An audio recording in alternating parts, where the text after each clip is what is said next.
दोस्तों आज की इस वीडियो में हम लाइव सीखने वाले हैं घर पर कैसे हम स्वदेशी आयुर्वेदिक दंतमंजन बना सकते हैं। कैसा दंतमंजन जो ना सिर्फ आपके दांतों को निखारता है बल्कि आपके दांतों को मजबूत करता है। मसूड़ों के जितने भी इन्फेक्शंस होते हैं उनको पहली बात तो आने नहीं देता, अगर पहले से इन्फेक्शन हो तो उसको रिमूव कर देता है। दांत और जबड़ों या मसूड़ों की हर एक समस्या का इलाज है ये घर पर बना हुआ दंतमंजन।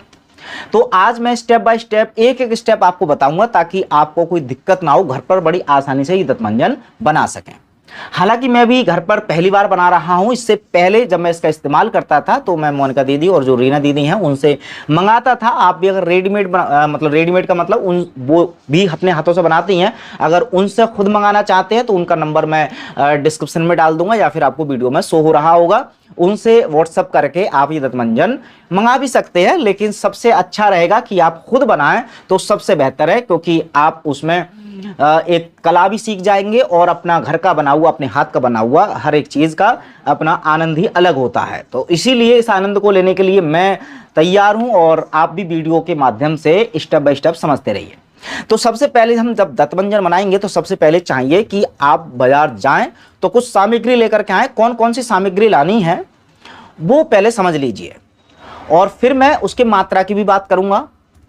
तो सबसे पहले तो देखिए यहाँ पर ये जो मेरे हाथ में है, मैं चाहूँगा कि कैमरे में थोड़ा सही से दिखा दें ताकि साफ साफ दिखाई दे जाए। तो ये है लौंग, आप देख सकते हैं ये फूल वाली लौंग लेकर के आनी है, जिस पर जैसे ये लौंग की खास बात ये है कि इसमें देखिए फूल है, तो फूल वाली ये लौंग आप लेकर के आए बाजार से। और बाकी का बिना फूल वाली ज़्यादा बेटर नहीं होती है, ठीक है। तो एक तो ये हो गया। दूसरा मैं दिखाना चाहूँगा ये है काली मिर्च। ये काली मिर्च लेकर के आनी है, कितनी कितनी डालनी है और कितनी लानी है वो आप खुद डिसाइड कर लीजिएगा, मैं अभी बताऊंगा कि कितनी कितनी मात्रा में इनको बनाना है।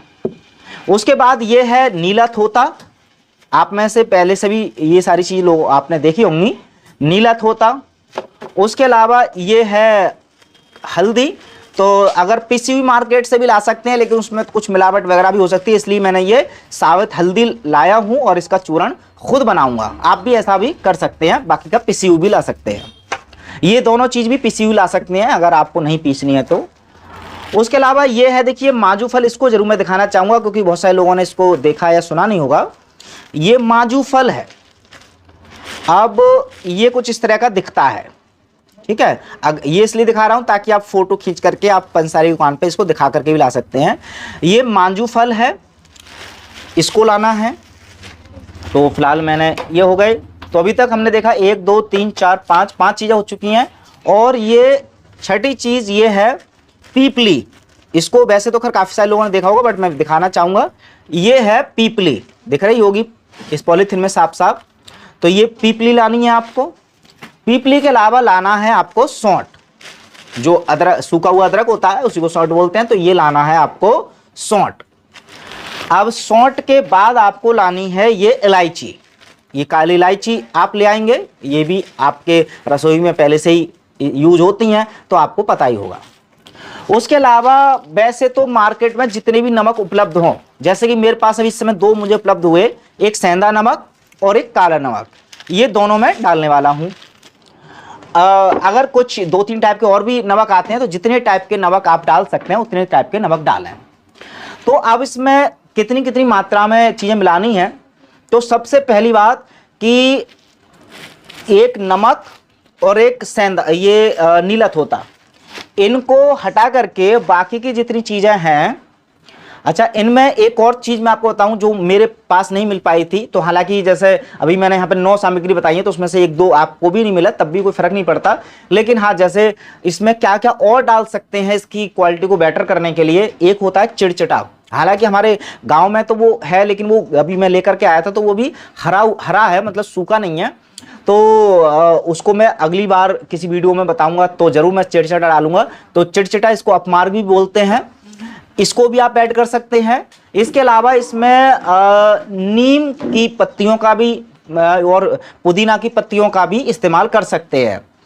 तो ये सारी चीज़ें जो आप लाएंगे उनको बराबर मात्रा में, ये नीलत होता और नमक को छोड़ करके इन सभी चीज़ों को बराबर मात्रा में, जैसे अगर 100-100 ग्राम लेनी है तो सारी चीज़ आपने 100-100 ग्राम ले ली।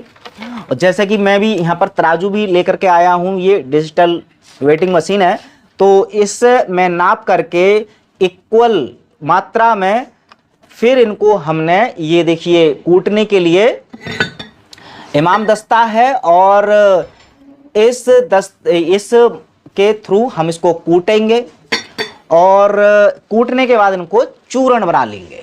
अगर आप मार्केट से ही चूर्ण फॉर्म में लाना चाहते हैं तो वो भी ला सकते हैं, फिर आपको कूटने की ज़्यादा आवश्यकता नहीं रहेगी। तो एक तो ये सामान हो गए जिसको आपने समान मात्रा में ले करके उसको अलग अलग कूट करके बाद में मिला लीजिए, या फिर पहले मिला लीजिए उसको फिर कूट लीजिए। अभी हम इसको कूटेंगे, उससे पहले अब देखिए ये जो है नमक भी ऐसा ही कर सकते हैं कि पहले तो चूर्ण के रूप में तीनों नमक होनी चाहिए। अब नमक वैसे तो स्वाद अनुसार कम ज़्यादा भी ले सकते हैं और आप चाहें तो बराबर मात्रा में ले सकते हैं। जैसे अगर 100-100 ग्राम इनकी मात्रा ली है तो 100-100 ग्राम जितने भी आप नमक ले रहे हैं, 2 ले रहे हैं तो 100-100 ग्राम वो। लेकिन कई बार नमक थोड़ी ज़्यादा सी लगती है तो ऐसे में आप कम भी ले सकते हैं नमक की मात्रा। तो नमक की मात्रा वेरी करती है कि आपके स्वाद अनुसार कहा जाए तो सबसे बेहतर होगा। तो ये नमक ऐसे डालनी है। बाकी का ये जो नीलत होता डालना है, इसकी मात्रा सुन लीजिए पहले कि पहली बात तो अगर ये 100-100 ग्राम सामग्री ले रहे हैं तो ये लेनी है आधी, मतलब 50 ग्राम। अगर 10 ग्राम ले रहे हैं तो इसको 5 ग्राम। तो इन सभी मात्राओं की इसकी लेनी है आधी मात्रा और इसको सबसे पहले शुद्ध करना होता है। अब शुद्ध कैसे होता है? शुद्ध करने के लिए इसको पहले पीसना है, मतलब पाउडर फॉर्म में बनाना है। पाउडर फॉर्म में बनाने के बाद आपको खाली तवे पर इसको सेकना है। कुछ देर सेकने के बाद ये पाउडर फॉर्म में तो ऑलरेडी बनी गया होगा, कुछ देर उसको सेकने के बाद ये तैयार हो जाएगा इसी पाउडर में मिलाने के लिए। तो ये सारी चीज़ें पीस ली, फिर मिला ली और मिलाने के बाद आपका दंतमंजन हो जाता है तैयार। अब मैं भी जो जो स्टेप करता जाऊंगा तो वो आपको दिखाता जाऊंगा। वैसे तो मैंने एक्सप्लेन पूरा कर ही दिया और इसमें कोई रॉकेट साइंस नहीं है। आई होप कि आपको शुरू से लेकर एंड तक पूरी विधि समझ में भी आ गई होगी। फिर इस्तेमाल भी कैसे करना है, इस्तेमाल करने के लिए आप कई तरीके अपना सकते हैं। जैसे आप इस पेस्ट को, जो सरसों का तेल आता है, कच्ची घानी का तेल, उसमें लगा करके इस्तेमाल कर सकते हैं। सादा डायरेक्ट पानी के साथ भी उसका इस्तेमाल कर सकते हैं, जैसे नॉर्मल जो दंतमंजन होते हैं उनका इस्तेमाल करते हैं। किसी भी तरीके से इस्तेमाल कर सकते हैं। और जैसे कि लाभ की अगर हम बात करें तो जैसे मैंने पहले बताया कि ओवरऑल जितने भी दांतों की और मसूड़ों की या जबड़ों की जितनी भी समस्याएं होती हैं उनको तो खैर ये ठीक करता ही है। अभी एक वीडियो में मैं जितने भी इसमें मसाले हैं उनकी जो मेडिकल प्रॉपर्टी हैं वो भी मैं बताऊंगा। इसमें इसलिए नहीं बता रहा हूं क्योंकि इसमें बहुत ज़्यादा लंबा हो जाएगा। तो लेकिन इसके लाभ के तौर पे मैं आपको बता दूं, केवल दांतों और मसूड़ों के लिए नहीं, ये हमारे पूरे वो नर्वस सिस्टम पर भी इसका बहुत इफेक्ट पड़ता है। जैसे नॉर्मल जो टूथपेस्ट होते हैं उनमें फ्लोराइड एक केमिकल मिला होता है, वो भी इफेक्ट करता है, बट वो नेगेटिव इफेक्ट करता है, मतलब उसके साइड इफेक्ट होते हैं। जिस कारण राजीव भाई दीक्षित ने भी इस बात को खुलासा किया था कि जो फ्लोराइड है, जो केमिकल मिलाया जाता है टूथपेस्ट में, उसका हम रोज इस्तेमाल करते हैं, इसलिए हमारे बच्चे और हम मंदबुद्धि बनते जा रहे हैं। मतलब जो आपकी तर्क शक्ति होती है, आपकी बुद्धिमत्ता होती है, वो कम होती जा रही है। तो अब अगर उस टूथपेस्ट की जगह अपने बच्चों को भी या खुद भी दंतमंजन का इस्तेमाल करेंगे तो आपकी बुद्धि भी तेज होगी। ये सीधे सीधे मुंह के द्वारा हमारे नर्वस सिस्टम को भी इफेक्ट करता है। कैसे करता है, कौन कौन से मसाले की क्या क्या जो केमिकल और बायोलॉजिकल और मेडिकल प्रॉपर्टी है, वो मैं एक वीडियो में पूरा फैक्ट के साथ रखूंगा। लेकिन फिलहाल आप इसको बेचिंता होकर के इस्तेमाल कर सकते हैं और बहुत सारी समस्याओं से निजात पा सकते हैं। तो फिलहाल अब आगे के स्टेप आप देखते रहिएगा।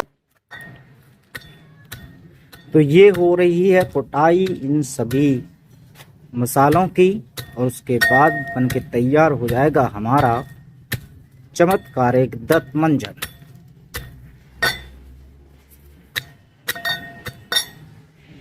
तो फाइनली तैयार हो चुका है अब ये दंतमंजन यूज के लिए। और इसकी सहायता मैंने इस मिक्सी की भी सहायता ली चूर्ण बनाने के लिए, हालांकि उसमें कूटा भी था। तो अर्ध पिसा करके उसके बाद ये जो नॉर्मल मिक्सी घरों में होती है और फिर चलनी से छान छान करके कई बार प्रोसेस में करके ये आखिरकार आयुर्वेदिक दंतमंजन तैयार हो चुका है। तो ये है। अभी इस्तेमाल करने के लिए आपको बता देता हूँ कि सुबह में आप इस्तेमाल कर सकते हैं। कच्ची घनी का तेल है उसको उसके साथ ले सकते हैं या बिना उसके भी यूज कर सकते हैं, जैसा कि मैंने शुरुआत में आपको बता दिया था। फिलहाल आप अगर ये रेड घर पर बनाएं और अगर नहीं भी बना पाते हैं तो आप ये जो नंबर दिया गया है इन रीना दीदी से मंगा भी सकते हैं। तो आप सभी का बहुत बहुत धन्यवाद।